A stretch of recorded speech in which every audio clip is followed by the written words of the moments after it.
तुम अगर साथ देने का वादा करो, मैं यूं ही मस्त नगमे लुटाता रहूं। दुनिया में हम आए हैं तो जीना ही पड़ेगा, जीवन है अगर जहर तो पीना ही पड़ेगा।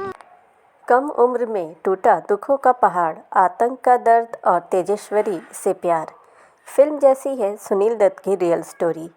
जीवन के उतार चढ़ाव, एक बेहतरीन जीवन जीते जीते अचानक तकलीफ़ों के दौर में आ जाना और वहां से ससम्मान निकल कर आना। अभिनेता से नेता बने सुनील दत्त के जीवन में कई ऐसी कहानियां हैं जिन्हें सुनकर आने वाली पीढ़ियों को हौसला मिलेगा। अभिनेता सुनील दत्त के जीवन में कई ऐसी कहानियां हैं जो किसी के लिए भी प्रेरणा बन सकती हैं। इतना ना, मुझसे तू प्यार बढ़ा कि मैं, एक बादल आवारा।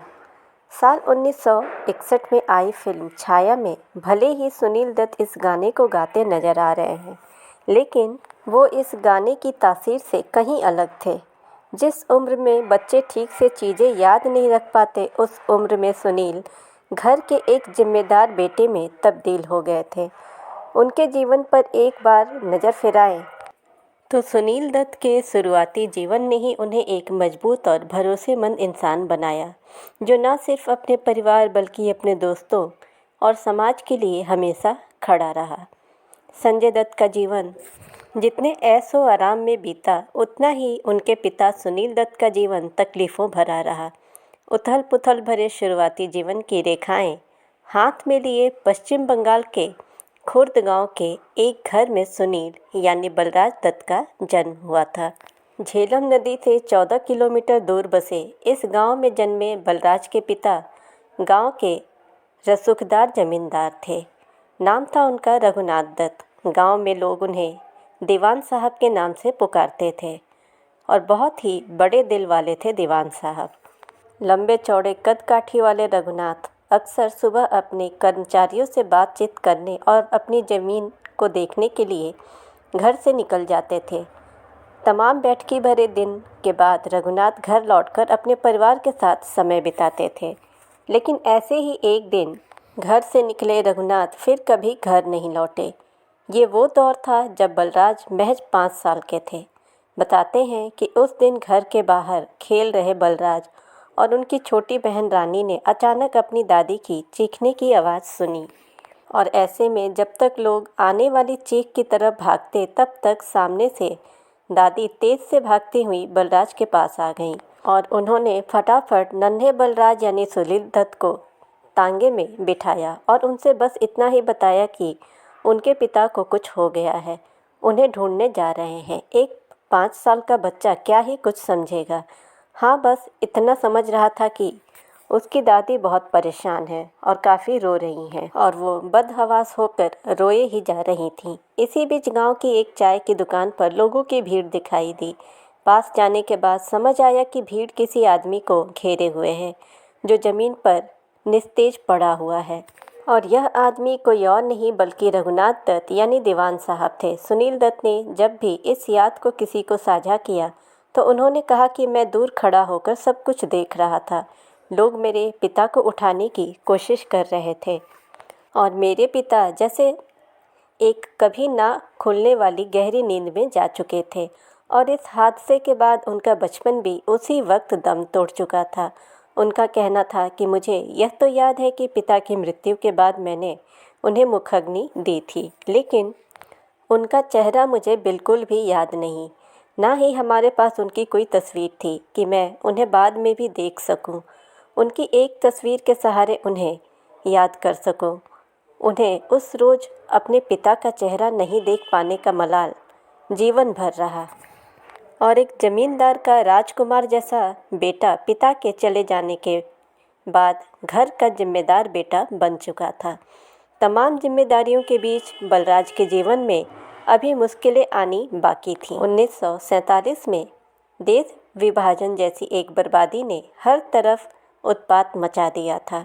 इस दौरान सुनील दत्त का गांव खुर्द पाकिस्तान के हिस्से चला गया और उनके पिता के एक सबसे ख़ास दोस्त याकूब की मदद से वो भारत आ गए। विभाजन के बाद बलराज ने अपने परिवार को शरणार्थी कैंप में ढूंढने में ज़मीन आसमान एक कर दिया। महीनों बीतने के बाद उन्हें अपना परिवार अम्बाला में मिला। इस वक्त तक बलराज यानी सुनील दत्त अपनी पुश्तैनी संपत्ति खो चुके थे। तंगहाली के दौर में बलराज और उनका परिवार शरणार्थी कैंप में ही अपना दिन बिताने लगा। विभाजन से मिली चोट के कारण ही दत्त साहब खुद को ताउम्र रिफ्यूजी बताते रहे। जैसे तैसे हालात सुधरी और एक समय बाद बलराज दत्त नाम का यह लड़का मुंबई पहुंच गया। सपनों के इस शहर में उनको उनकी मोहब्बत मिली, जिसका नाम था तेजेश्वरी फातिमा अब्दुल शहीद, जिनका एक नाम तेजेश्वरी मोहन भी था। लेकिन फिल्मी दुनिया के लोगों ने इन दो नाम वाली एक लड़की को सिर्फ नरगिस के नाम से पहचाना। कहते हैं कि नरगिस की माँ जद्दन बाई जवाहरलाल नेहरू की राखी बंद बहन थी। मतलब उन्होंने नेहरू जी को राखी बांधकर अपना भाई बनाया था। जद्दन बाई ने अपनी उम्र से 4 साल छोटे मोहन बाबू नाम के शख्स से मुलाकात के बाद उनसे शादी रचा ली थी। मोहन ने शादी के बाद इस्लाम धर्म अपना लिया और बाद में अपना नाम अब्दुल रशीद रख लिया।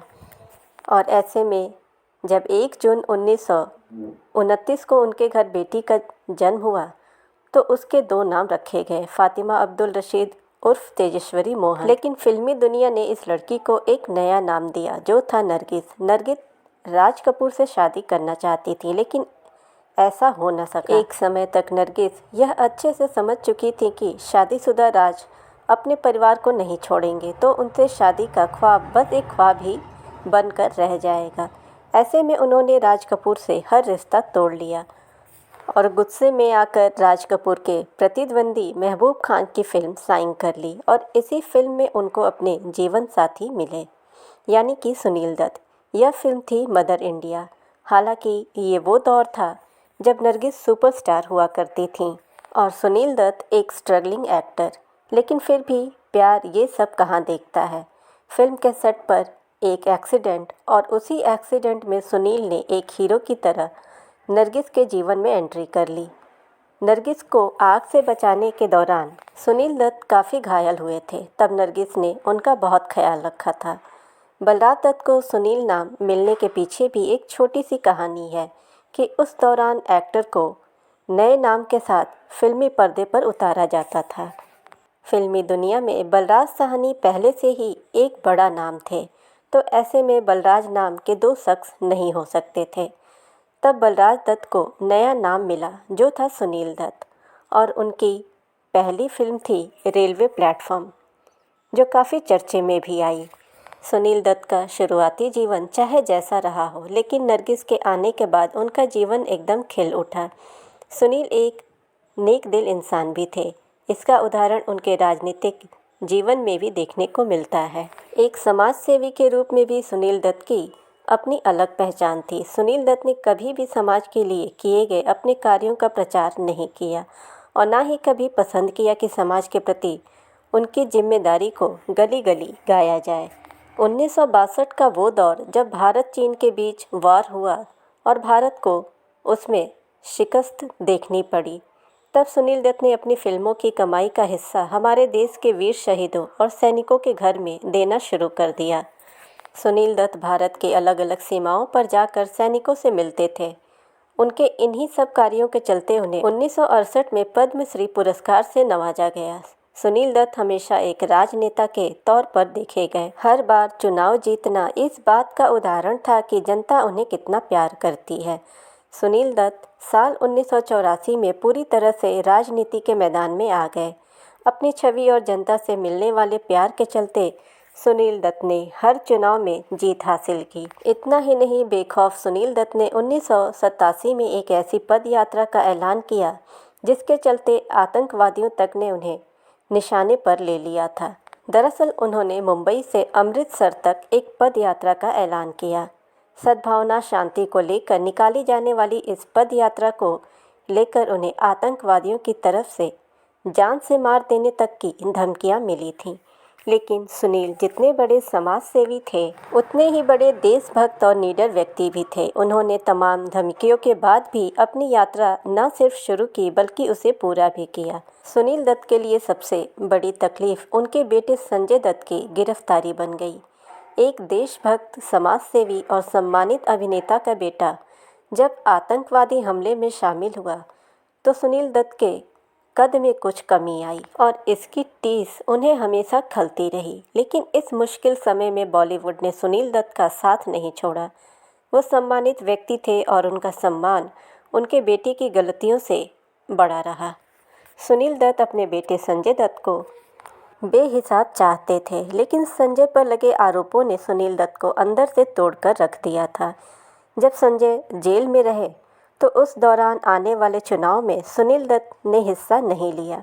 उन्हें लगता था कि ऐसा करना गलत होगा कि एक तरफ उनका बेटा देश विरोधी आरोपों से घिरा है और वो चुनाव लड़े। लेकिन संजय दत्त के जेल से आने के बाद सुनील दत्त ने चुनाव में अपनी दावेदारी पेश की और दावेदारी भी ऐसी कि न सिर्फ इस चुनाव में उन्हें बड़ी जीत हासिल हुई बल्कि उन्हें केंद्रीय मंत्री का दर्जा भी हासिल हुआ। जीवन के उतार चढ़ाव, एक बेहतरीन जीवन जीते जीते अचानक मुश्किलों के दौर में आ जाना और वहाँ से ससम्मान निकल कर आना और फिर अपनी मेहनत से इज्जत, शोहरत और अपनी उपलब्धियों को हासिल करना, यह एक बहुत बड़ी बात होती है। और यही रहा सुनील दत्त का जीवन, जिन्होंने तमाम कोशिशों, तमाम मुश्किलों के बाद भी हर चीज़ हासिल किया। सुनील दत्त वो एक्टर थे जिन्हें समाज सेवा में भी बहुत इंटरेस्ट था और उन्होंने अपने जीवन में बहुत नेक काम भी किए। ऐसे ही वीडियोस के लिए आप हमारे चैनल को सब्सक्राइब करें, नोटिफिकेशन बेल दबाएं ताकि हमारी हर वीडियोस आप तक पहुंचती रहें। वीडियो को ज़्यादा से ज़्यादा लाइक और शेयर करें। मिलते हैं ऐसे ही इंटरेस्टिंग वीडियो के साथ। Thanks for watching.